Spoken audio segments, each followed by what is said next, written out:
and gave me strength, so that through me, the message might be fully proclaimed. So that through me, the message might be fully proclaimed. October 27th, 2069. October 27th, 2069. Let me just address the elephant in the room before you have to bring it up. I, too, was surprised to get an invitation to speak here today, given, well, let me just say I'm honored to your senior minister for her trust in me, for bringing me here today. Some of you might not know that this is actually my church. Not that you want to put that on a brochure or anything, but this is where I grew up. I have to say, it looks much the same. I like what you've done with the place. Love the outreach center. Can you believe how important that's been? So I figured it out this week. This is actually the first time that I've stood in front of the congregation in 50 years. Since that day, 50 years ago, when I received my Bible in third grade. I heard my name called. They read a fun fact about me. I shook the hands of that strange minister. What was his name? And then I went back to my seat, and I remember looking at my Bible thinking, I had made it. This was important. It had my name embossed on it and everything. I knew that I was going to go home and read it that night. I'd already read Harry Potter, or at least the first septology, and I figured, can't be that different, can it? Turned out it was. That night I stayed up trying to read through the first few pages and frankly just kind of gave up after that. I set it to the side, promising myself that I would get back to it, and never really did. Not until it was time to box it up for my first move, and then every subsequent move after that. Nobody really told me what to do with it. Everybody said it was important, but other than hearing it read in the service before the preacher would give that strange sermon, what was his name again? Doesn't matter, but every time I would see people take out their Bible at that moment, but other than that, I didn't really see what it was for, and so I set it to the side. That's the thing. It was like I'd been given this gift, but nobody really told me why it mattered. And frankly, the only people that I really saw talking about the Bible or appearing to read it, mostly on social media, I did not really want to follow their lead. So by the time I got to middle school and realized that I believed in science and evolution, climate change, and the affirming of gay people, just wasn't sure what to do with the book. Sometimes I wonder how different my life would have been if someone had just stopped for a second and taught me to read it. To help me understand how it was constructed, where it came from, the truth behind it, the point of the Bible. Someone had helped me see that it was about trying to teach me how to live, what it means to fully live, however imperfectly.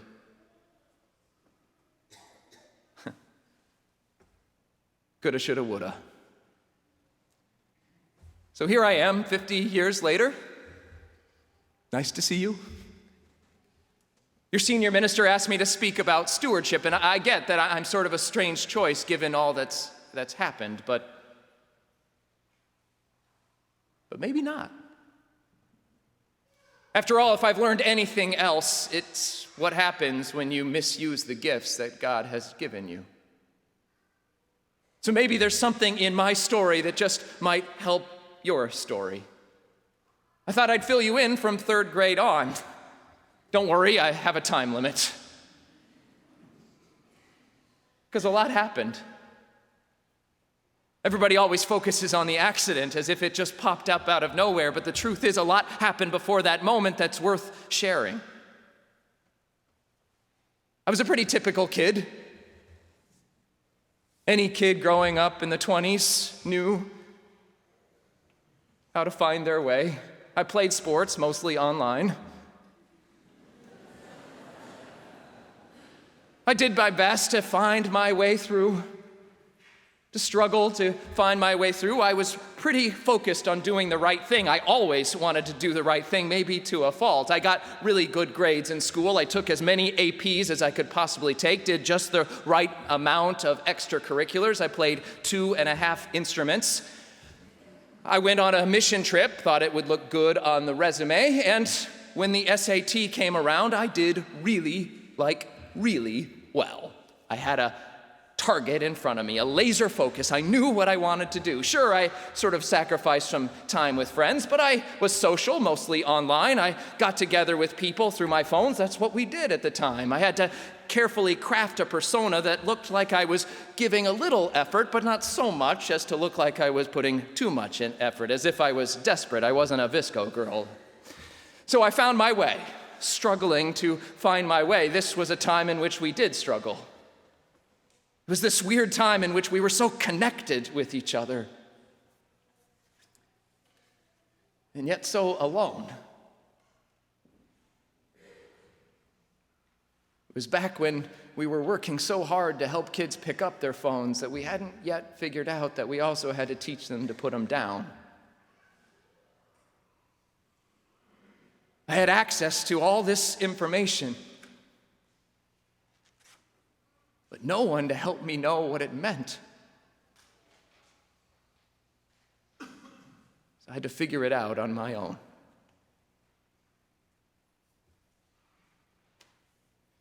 I got into my first choice school.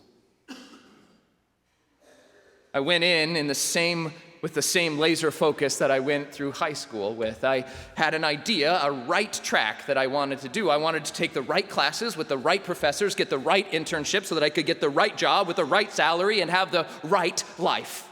So I went in, I was studying engineering. It was a perfect fit for me. I had grown up playing with Legos. Those were little plastic blocks that used to fit into each other. Very cool. I guess it was part of a God-given gift. Looking back on it, I just didn't know it at the time. I did everything right. I took all the right classes.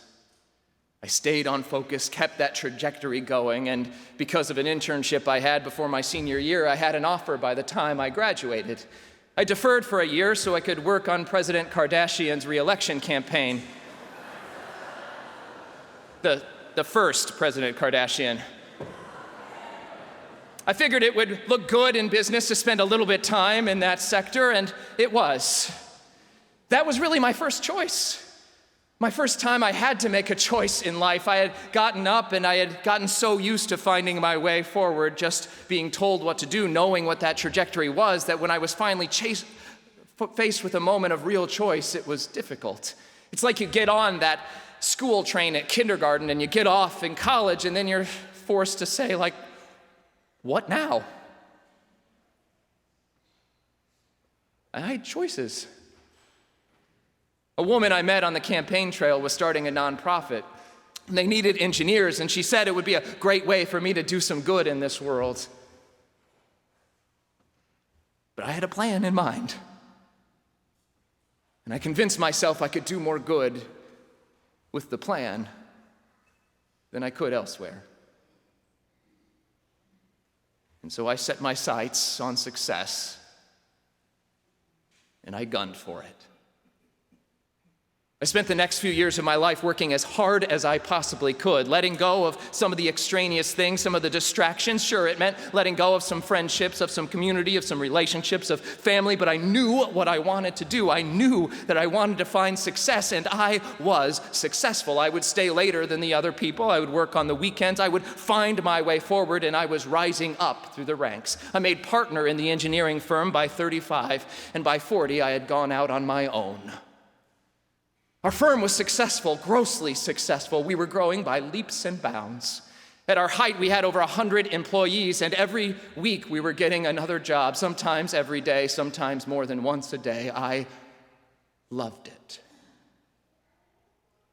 I was always good at keeping multiple balls in the air, and I knew what I was doing. I found other people who were willing to not be tied down by some of those other things in life, who were willing to just put their head down, give the extra work, and make something happen. If they weren't, then they weren't on the team. I knew who I wanted on that team. We wanted to stay flexible and nimble and ready to take on whatever else came at us.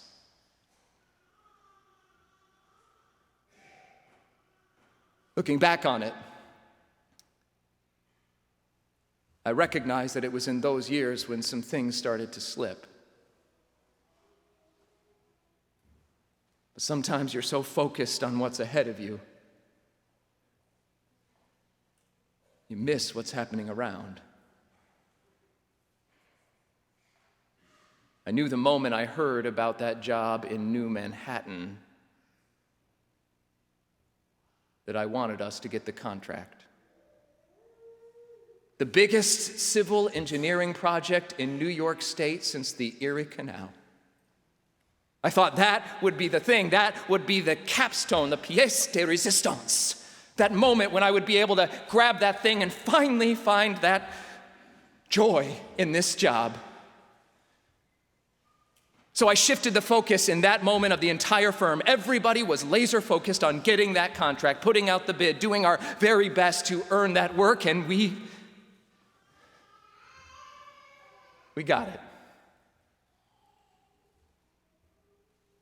You may remember that 2 engineers quit along the way.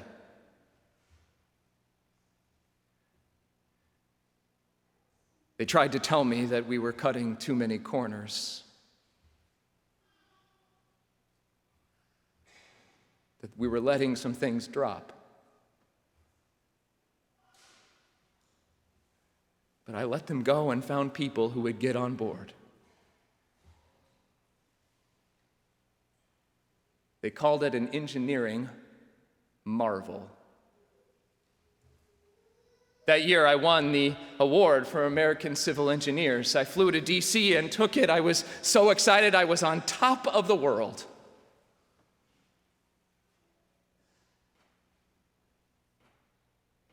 "13 months.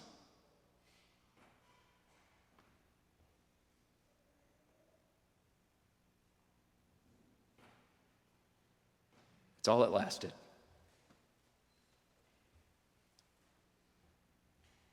"13 months.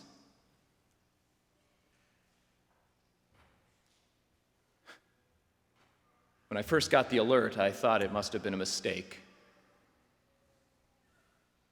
That they added 1 or too many zeros. I thought there's no way I could have hurt that many. I barely remember the next few months.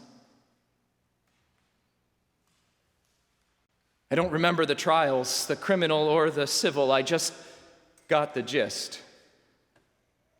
10 years and everything. All my stuff, my business, my reputation, my life.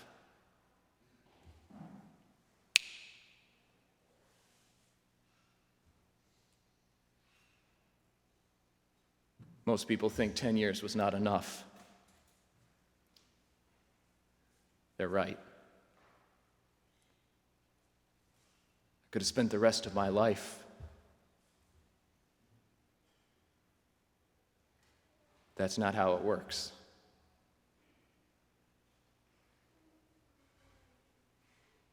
My first few months were the rough ones. Every day I would receive letters in the mail, hate letters from victims' families telling me who I was. I felt obligated to read every single one. After all, I had done what they were accusing me of.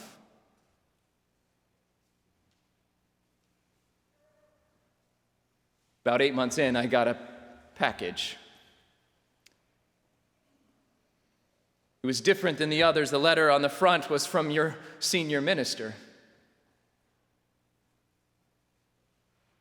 She said that when all of my stuff had been sold,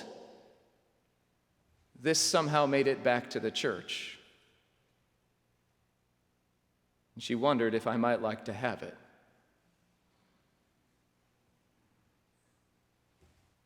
My third grade Bible.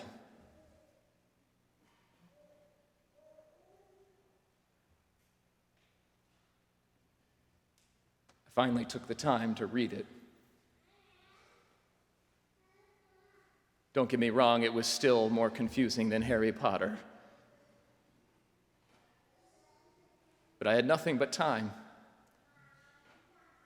And she was kind enough to tell me that if I had questions, all I had to do was write them, and so I did. I would write her a question, and then I would get something back. It was just like the olden days, writing these letters. We would go back and forth, and slowly I started to understand what this book was actually trying to tell me. See, my whole life I had thought this book was about trying to just tell me how it is, as if it was a science book, but it's not.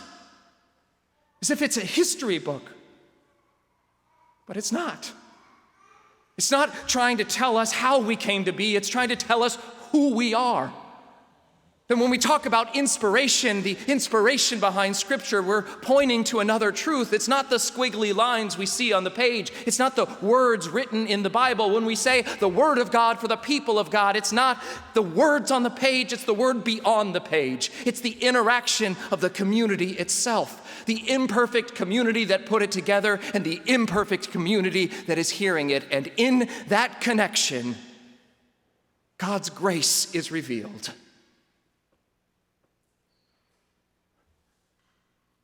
I finally realized what it had been trying to tell me this whole time.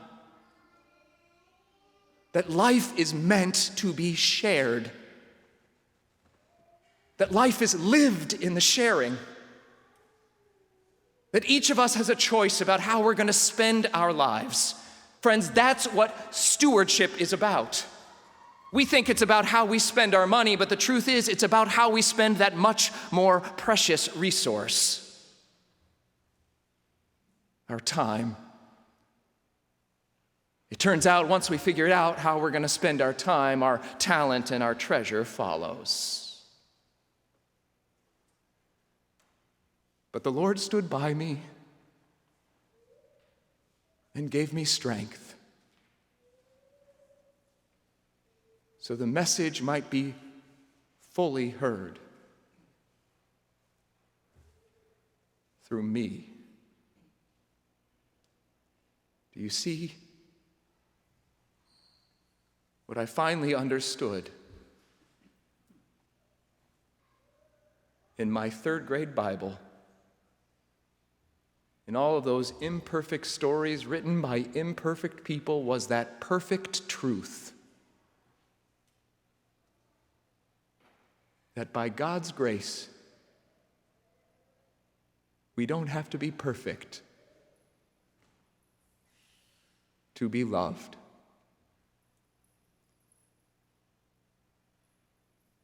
I wish someone had told me that in third grade.